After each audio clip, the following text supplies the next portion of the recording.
Olá pessoal, muito bacana estar aqui com você novamente e hoje nós vamos responder uma questão que gera muitas dúvidas. Nós começamos a falar sobre o enfermeiro, a enfermeira atuando como perito judicial, só que muitas vezes a pessoa ainda não visualiza isso. Como eu, como enfermeiro ou enfermeira, posso de fato ali na prática atuar como perito judicial? Eu queria um caso, você tem um estudo de caso me explicando como é que eu começo, como é que o juiz, existe a demanda do juiz, como é que ele me nomeia, enfim. Em relação a todas essas perguntas, nós conversamos aqui, estou com o professor Wesley aqui, perito judicial, 14 anos, enfermeiro, enfim, e aí ele vai trazer um caso, né, uma explicação que eu acho que vai ajudar, vai ilustrar melhor aí como você, que é enfermeira, de repente pode começar a atuar como perito judicial. Professor? Muito legal. Realmente, às vezes, falando de perícia judicial, da atuação do enfermeiro perito judicial, fica muito abstrato, né? Então, eu vou trazer para vocês 3 casos concretos, 3 exemplos, né? 3 situações reais, 3 situações, inclusive, nas quais eu atuei. Que você atuou? Exatamente, nas quais eu pessoalmente atuei como perito. Olha só. E que são 3 situações que são recorrentes, que tem aí, todos os dias tem processos novos abordando essas 3 situações que eu vou citar. Então vamos lá. Primeira delas, erro de enfermagem, né? Erro procedimental. Nossa. Então, eu atuei num caso em que a enfermeira era acusada de, por conta de um erro de procedimento, de um erro de uma infusão endovenosa, ter causado o óbito de um recém-nascido, né? Ou seja, ela ia fazer uma medicação. Ela fez uma medicação endovenosa e a mãe da criança alegava que a criança foi a óbito por conta da medicação ter sido aplicada errada, né? O procedimento. Você lembra qual medicação era, professor? Eu não vou detalhar a medicação para não associar o caso. Mas me dá um exemplo de uma medicação que de repente possa... Mas olha, eu vou citar um exemplo bem conhecido na mídia, né, que com certeza houve atuação, nesse caso não fui eu que trabalhei, mas com certeza o juiz nomeou um perito judicial para atuar, que foi da menina que injetou glicerina na veia do paciente. Nossa, né, verdade. achando que estava infundindo soro fisiológico. Então essa pode ser uma situação... Esta é uma situação no qual um perito enfermeiro vai precisar atuar. Né? E eu atuei num caso muito parecido, em que a enfermeira era acusada de ter causado o óbito de um recém-nascido após uma infusão endovenosa. Então eu tive que estudar todo o prontuário, estudar todas as anotações de enfermagem, estudar as evoluções de enfermagem, estudar todo o prontuário daquele paciente, para entender o que aconteceu. Eu tive que estudar todo o procedimento de enfermagem, se ele foi feito dentro das técnicas preconizadas de enfermagem, para entender se havia dolo ou culpa dessa enfermeira, se ela agiu com imprudência, imperícia ou negligência, ou não, ou se ela agiu dentro das normas, dentro das regras preconizadas. Né? E quem pode fazer essa análise se o procedimento de enfermagem foi feito da forma certa ou de forma errada? Somente o enfermeiro. É somente o enfermeiro que tem competência técnica e legal para fazer essa análise. Então, esse primeiro caso concreto, erro de enfermagem, um exemplo de erro de enfermagem, poderia citar inúmeros aqui, né? Segundo caso concreto, o enfermeiro atuando na análise de insalubridade e periculosidade junto a processos trabalhistas, junto à Justiça do Trabalho, né? Então, eu fiz recentemente agora um laudo de insalubridade, uma perícia de insalubridade, né? Que é uma perícia onde você tem uma NR que precisa ser observada, né? Onde lá tem todas as regras, tem todas o que caracteriza a insalubridade, né? Tudo que precisa ser analisado, então tudo que precisa ser periciado, a luminosidade, a ergonomia, os gases ambientais, a temperatura, tudo de um ambiente de trabalho que você vai precisar analisar, e você vai com isso escrever um laudo, vai redigir um laudo dizendo se ali há condições, se as condições são salubres, se as condições são adequadas à atividade proposta naquele ambiente.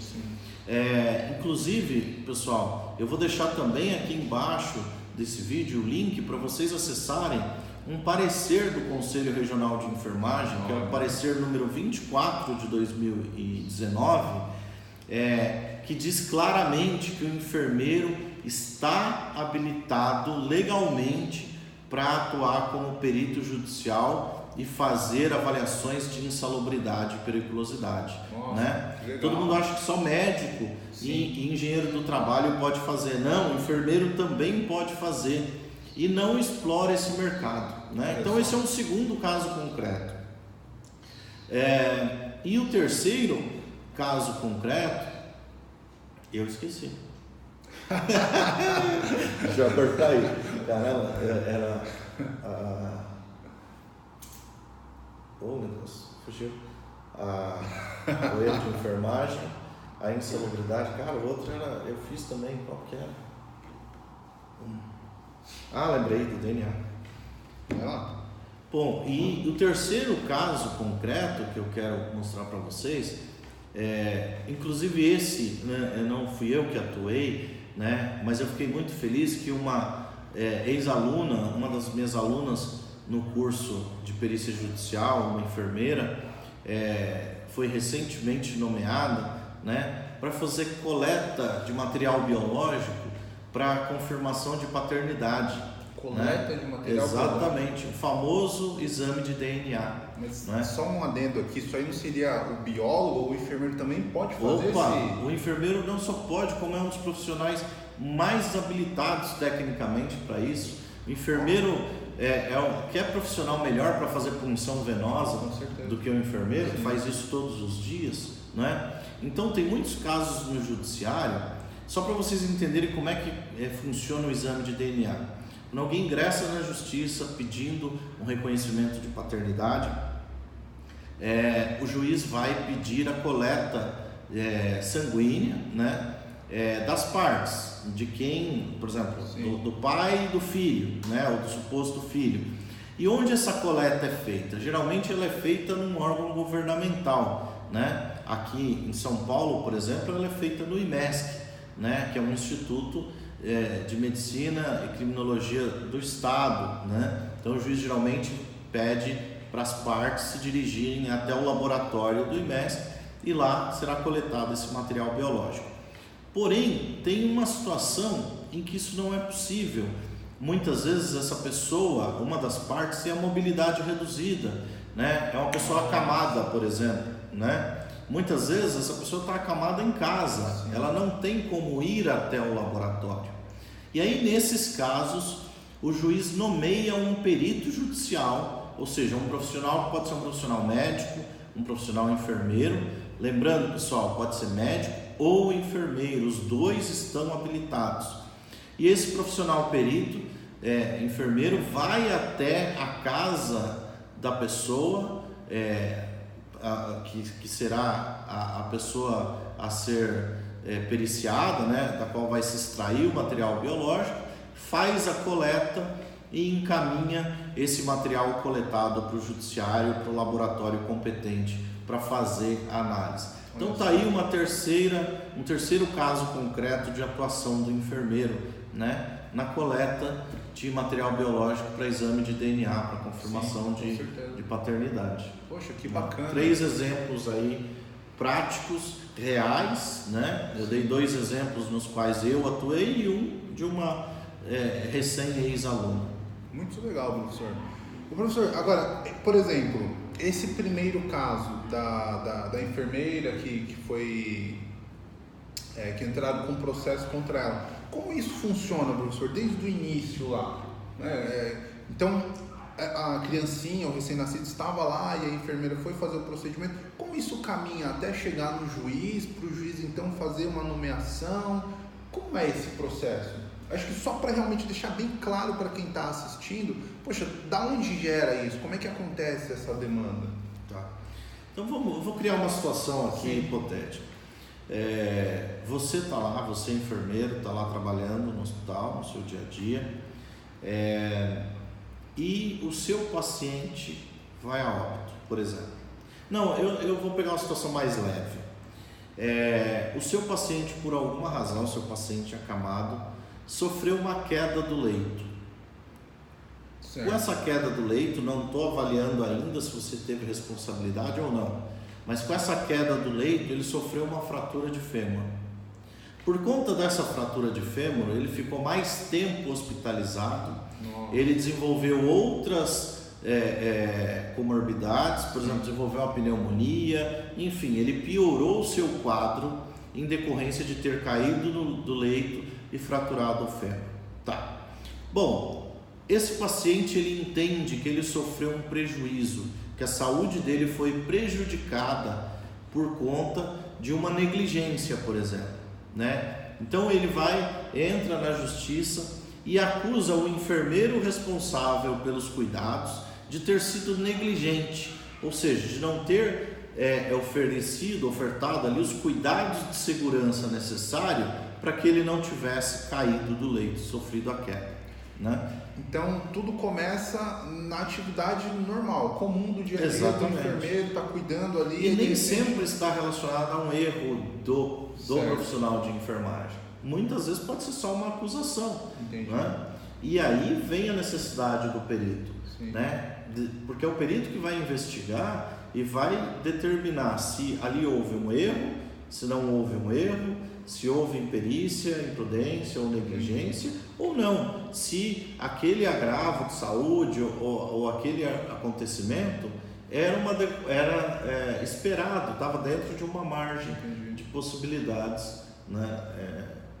Sim. Não, então, quer dizer, então o paciente está lá, o enfermeiro está lá, o paciente caiu e aí, devido a isso, ele, não é, o próprio paciente ou a família, acreditaram que aquele ato, não é, aquele incidente foi devido a uma falha do enfermeiro. Exato. Então a família entra com um processo na justiça. A família geralmente contrata um advogado, ingressa com uma ação na justiça, né? Vai processar esse profissional. Certo. E aí esse profissional, aí tem duas frentes para o enfermeiro perito atuar. Esse profissional que foi acusado, ele provavelmente vai contratar um advogado para defendê-lo.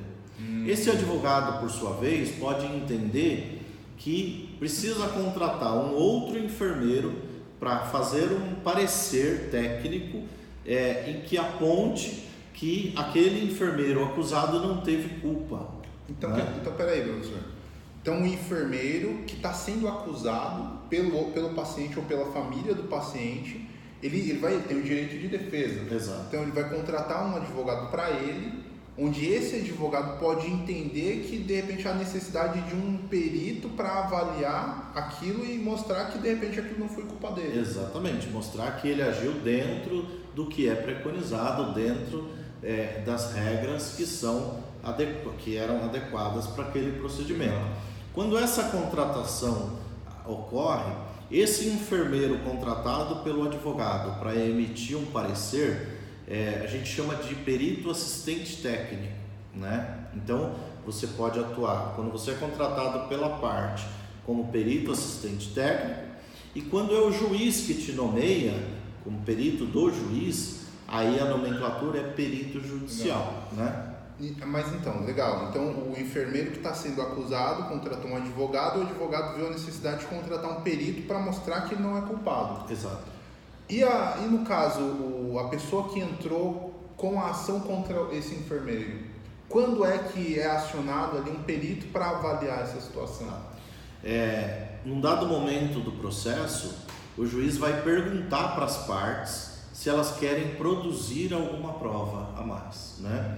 E essa prova pode ser a prova pericial. Entendi. Né? Então as partes, numa determinada parte do processo, podem juntar provas, e qualquer uma das partes pode pedir a perícia, pode pedir a prova pericial. Então vamos imaginar que quem está acusando o enfermeiro diga: olha, não, eu quero que se faça a perícia, porque eu entendo que a perícia vai provar, vai mostrar que realmente houve um erro profissional. Então o juiz ele pode acatar esse pedido e, nesse caso, acatando o pedido, ele vai nomear um perito, né? Ou seja, vai nomear um enfermeiro para ir lá e realizar a perícia judicial, realizar a produção da prova pericial. Então, em um dado momento do processo, as partes podem pedir a produção da prova pericial. Então a parte pode solicitar junto ao juiz e o juiz vai então nomear o enfermeiro nesse caso. Exato. Um enfermeiro que atue ali como perito para mostrar que de repente aquilo realmente foi devido à imprudência, imperícia ou negligência daquele enfermeiro. Exatamente. E o enfermeiro perito nomeado pelo juiz vai fazer isso através do laudo pericial, né? Então ele vai apresentar ao juiz um laudo com toda a sua análise, com toda a sua produção. Essa parte que eu queria chegar, eu acredito que seja o próximo passo. Então vamos supor, o juiz foi lá e nomeou o perito, né? Vamos supor, nomeou você, professor. Qual é o próximo passo? O que você faz então para fazer a perícia? Enfim, tem que fazer um laudo, não tem? Você fala direto com o juiz, não fala? Como é essa parte?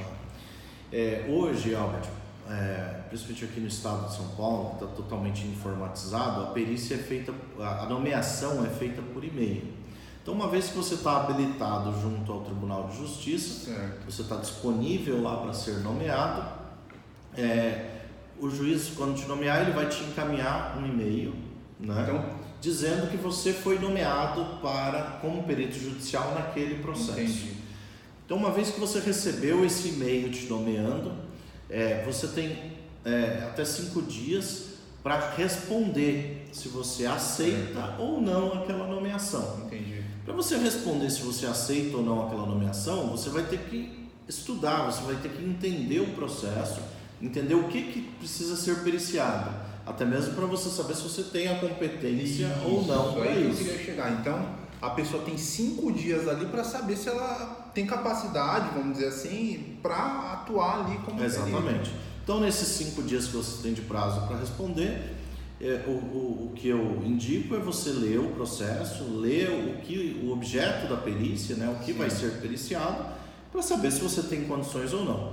Identificou que você não tem condições, que aquela não é a sua área, você não está competente legalmente para atuar, a sua formação não vai até aquela área de atuação, você pode simplesmente recusar a nomeação. Entendi. E não há problema nenhum com isso, o juiz vai nomear outro profissional, né? Mas vamos imaginar que você aceitou, aquilo está dentro da sua área, tem a competência. Uma vez aceito, você vai aceitar isso dentro do processo, o juiz vai informar as partes que você aceitou, que ele nomeou você, que você aceitou. Nessa aceitação, você já vai dizer quanto custa o seu trabalho, qual é o valor dos seus honorários. Legal. Né? O juiz vai informar esse valor para as partes, que podem concordar ou não. Uma vez havendo a concordância de todos, o juiz vai pedir para você iniciar o trabalho pericial. Certo. Né? E aí é que você vai iniciar a perícia propriamente dito, né? Que pode ser feito com uma diligência, pode ser feita através simplesmente do estudo, do prontuário. Aí tem as mais diversas situações de perícia. Mas vamos pegar a situação assim, professor. Então, o juiz te nomeou, você aceitou e agora o juiz vem, não é? E de repente fala no processo, olha, então pode começar o trabalho pericial. Como é? Aí você, por exemplo, você vai lá no hospital, você pode pegar o prontuário, pode ler o prontuário do paciente, pode conversar com quem de repente estava ali no dia. Como funciona essa parte? Então, uma vez que o juiz pediu para você iniciar os trabalhos, você vai agendar essa diligência ou essa data para você ou avaliar o paciente ou ir no hospital, enfim, depende da perícia que você vai fazer.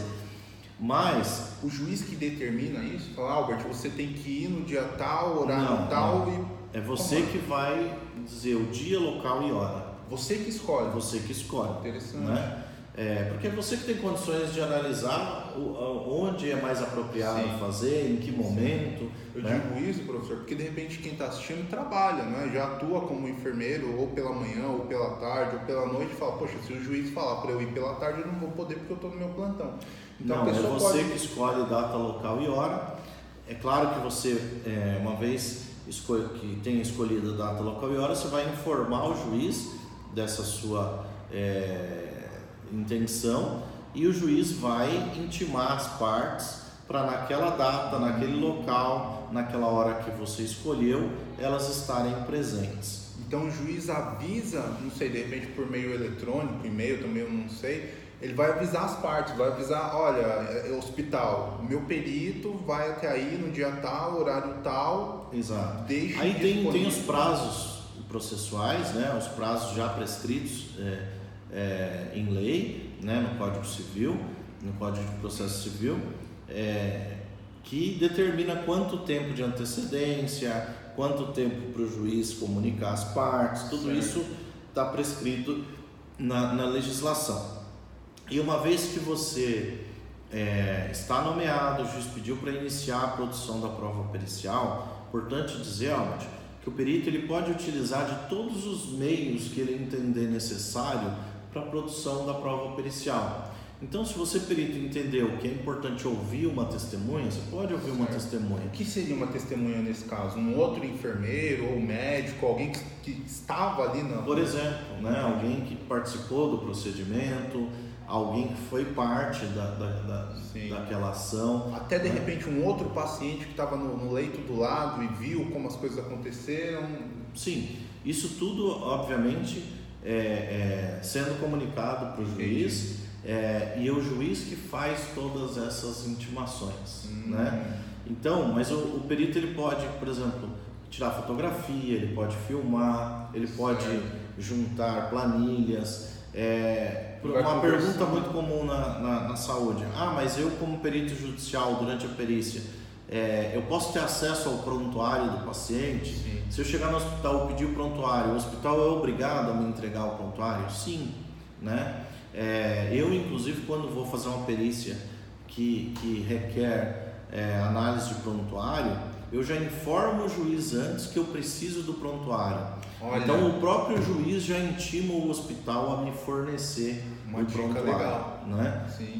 Que é obrigatório, não há como recusar. Então, o hospital não tem a possibilidade de recusar? Não. Ali você está representando o judiciário, fazendo um trabalho pericial. Olha a importância disso, não é? E você precisa ser atendido em todas as suas necessidades para a produção da prova pericial, né? E aí, uma vez feita a diligência, você vai sentar e vai compor o laudo pericial, que é o documento mais importante da perícia, né? Então, professor, o juiz falou, vai lá fazer a perícia, a diligência. Então a pessoa foi lá, o perito foi lá, conversou com quem tinha que conversar, analisou o prontuário, tirou foto, vídeo. Então ele vai juntar todo esse material para passar para uma outra parte do trâmite agora, vamos dizer, que é escrever um laudo falando o que aconteceu. Exatamente.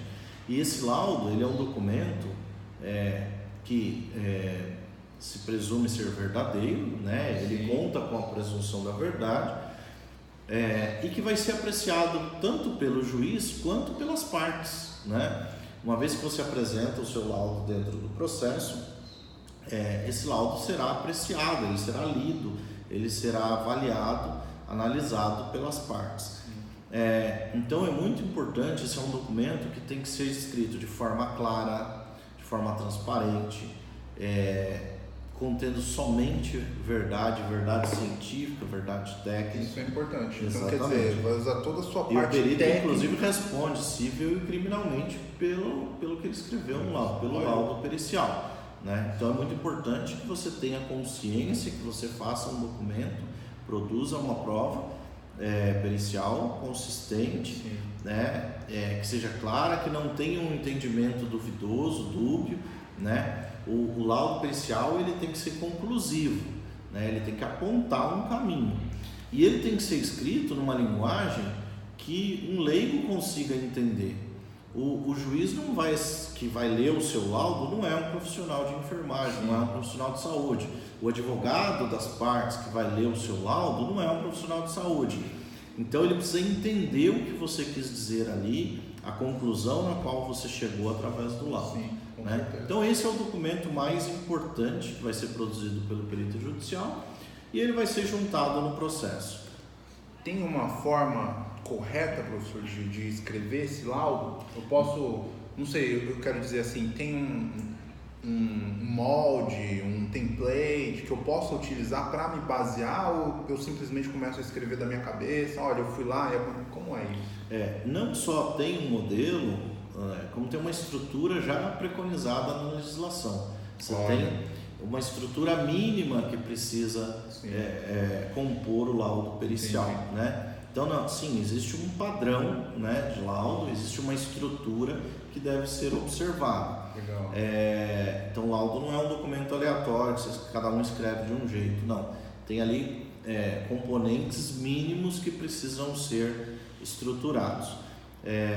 E isso é uma das coisas que eu ensino ao meu aluno, né?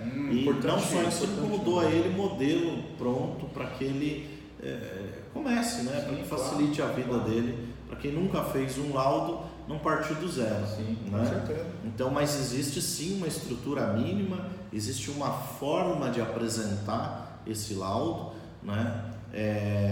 E que precisa ser respeitado, né? É um documento que tem conteúdo e forma estabelecido por lei. Legal, bacana.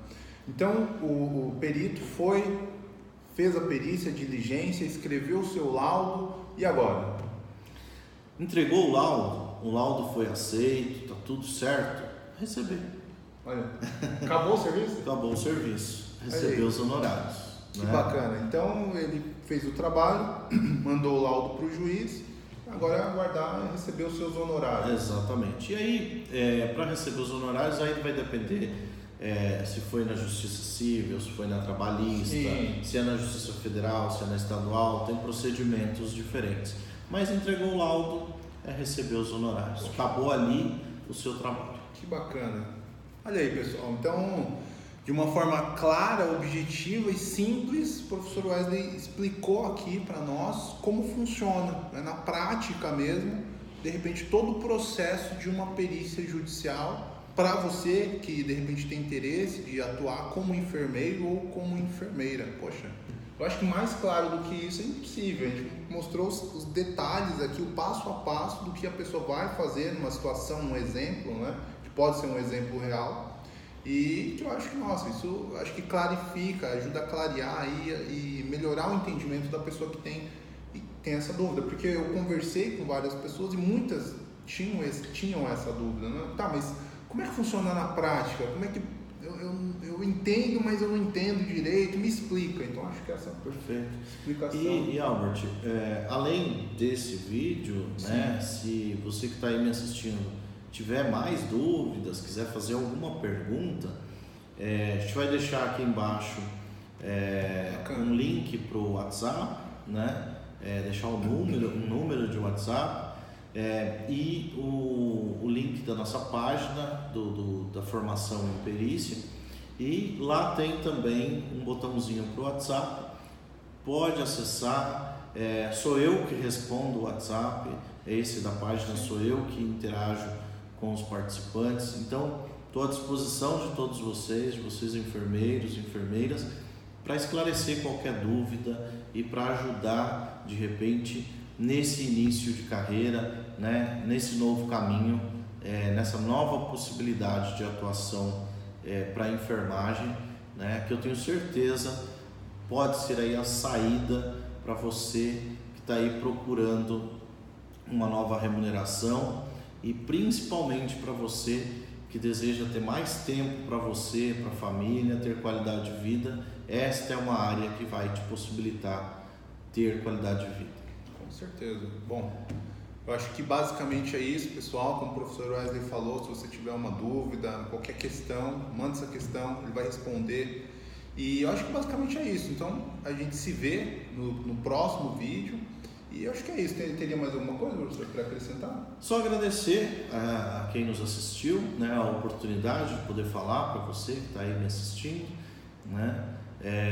Tenho muito orgulho de poder falar para a enfermagem, de poder levar esta informação para a enfermagem. Me sinto muito gratificado quando eu vejo um colega falar assim: olha, deu certo, poxa, que legal, agora eu sou perito judicial, fui nomeado, comecei a trabalhar. Isso não tem preço, né? Então espero ter contribuído aí com alguma informação útil, né? E até o próximo vídeo. Grande abraço para vocês. Forte abraço, até mais.